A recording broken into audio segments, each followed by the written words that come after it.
Hello and welcome to The Flow. Have you ever met someone who, for some reason, emits an aura of calm and joy? I know I have.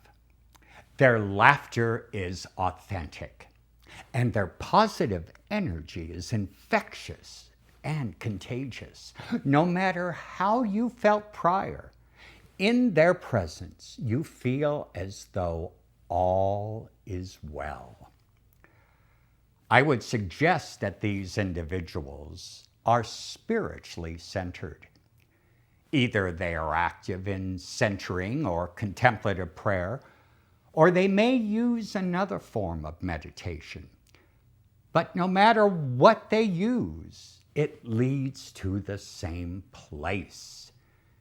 See, if you feel God surrounds us freely and openly, then bidden or unbidden, Trinity's relationship is always available.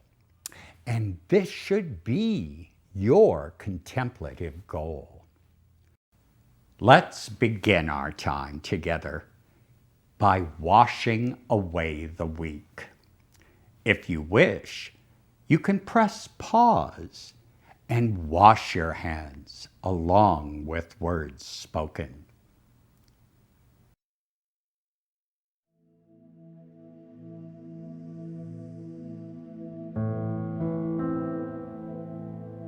I wash my hands. I cleanse myself of the past week. I wash away times I allowed fear preventing my true self to shine. I removed the stain of doubt in myself and others, giving power to skepticism. I cleanse the need for certitude, which may block the experience of wonder. I wash away regrets, those silent sighs, keeping me from seeing the false self. I cleanse the notion that my truth is the only truth, which may silence the voice of the other. I bathe in the reality that God is the source of gratitude, and gratitude gives birth to humble joys. I dry my hands, feeling God's simple smile and gentle nod, and that is good enough.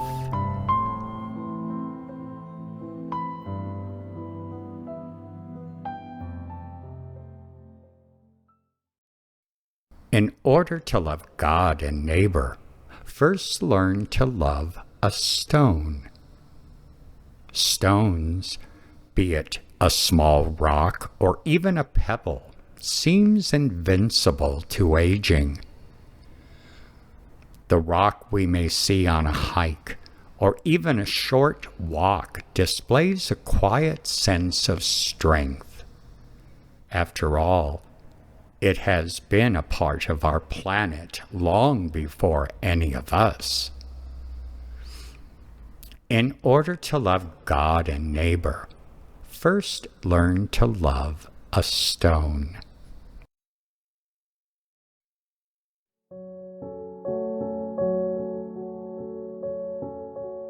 When society is made up of people with no interior solitude, it can no longer be held together by love, and consequently, it is held together by a violent and abusive authority. But when people are violently deprived of the solitude and freedom which are their due, then society in which they live becomes putrid. It festers with servility, resentment, and hate. Words stand behind silence and silence, between the silence of things and the silence of our own being, between the silence of the world and the silence of God. When we have really met and known the world in silence, words do not separate us from the world, nor from other people, nor from God, nor from ourselves, because we no longer trust entirely in language to contain reality.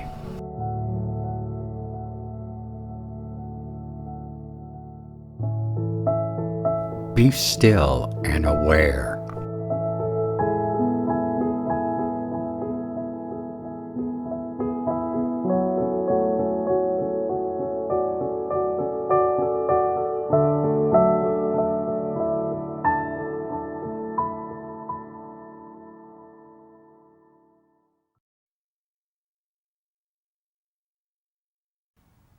I thank my God every time I remember you, constantly praying with joy in every one of my prayers for all of you, because of your sharing in the gospel from the first day until now. I am confident of this, that the one who began a good work among you will bring it to completion by the day of Jesus Christ. It is right for me to think this way about all of you, because you hold me in your heart. For all of you share in God's grace with me, both in my imprisonment and in the defense and confirmation of the gospel. And this is my prayer, that your love may overflow more and more with knowledge and full insight to help you to determine what is best. What was the overall mood of this passage?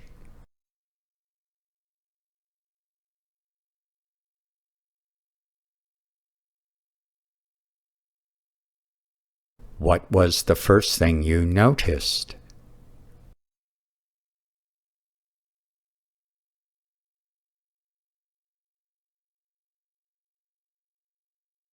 What do you feel is begging to be known?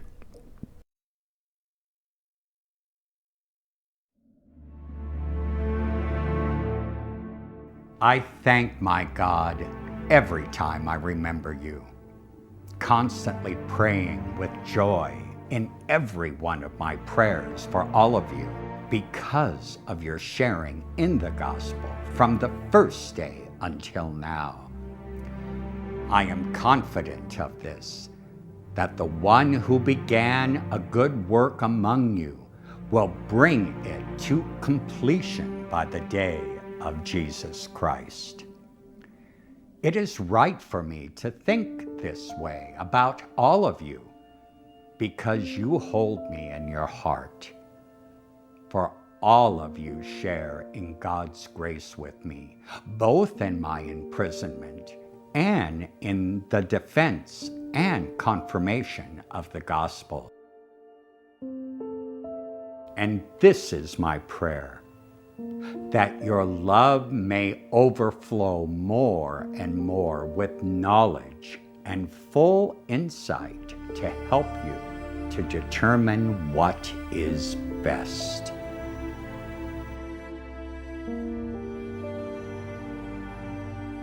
What did you find helpful or confusing?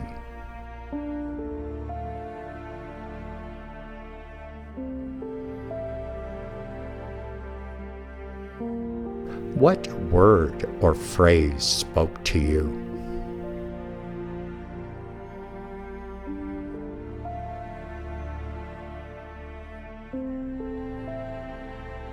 What do you think the Spirit is trying to say?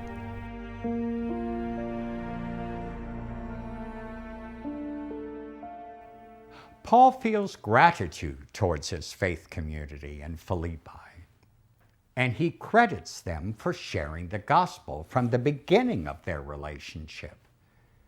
He commends this group for their fortitude and quiet strength living the good news, suggesting that this small group of Messiah folk have been radically transformed.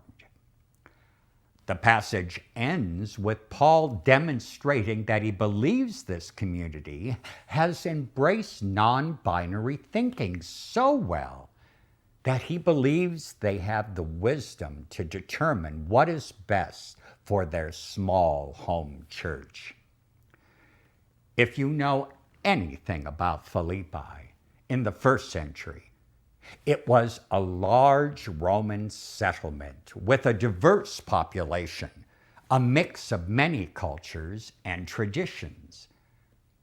The fact that Paul says their love may overflow suggests that this group of followers of the way no longer think and live and act using Roman dualism and aggression.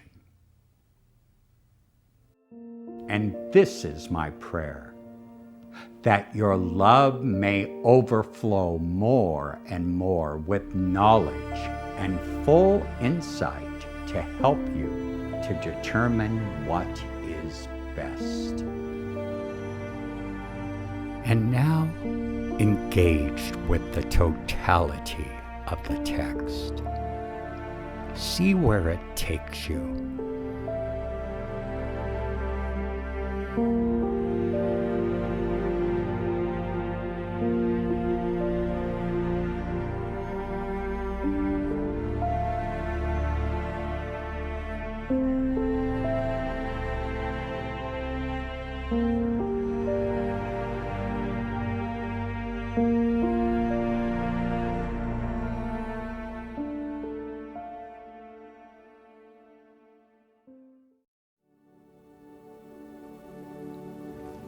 I have no idea where I'm going. I do not see the road ahead of me. I cannot know for certain where it will end, nor do I really know myself. And the fact that I think I am following your will does not mean that I am actually doing so. But I believe that the desire to please you does, in fact, please you, and I hope I have the desire in all that I am doing. I hope that I will never do anything apart from that desire. And I know that if I do this, you will lead me by the right road, though I may know nothing about it. Therefore, I will trust you always, though I may seem to be lost and in the shadow of death. I will not fear, for you are ever with me, and you will never leave me to face my perils alone. May we look around at our planet and see God. May we look at people throughout the day and see Christ. May we act with compassion and grace with the help of the Spirit, and in all things be grateful. Let us walk in love. Let us go in peace.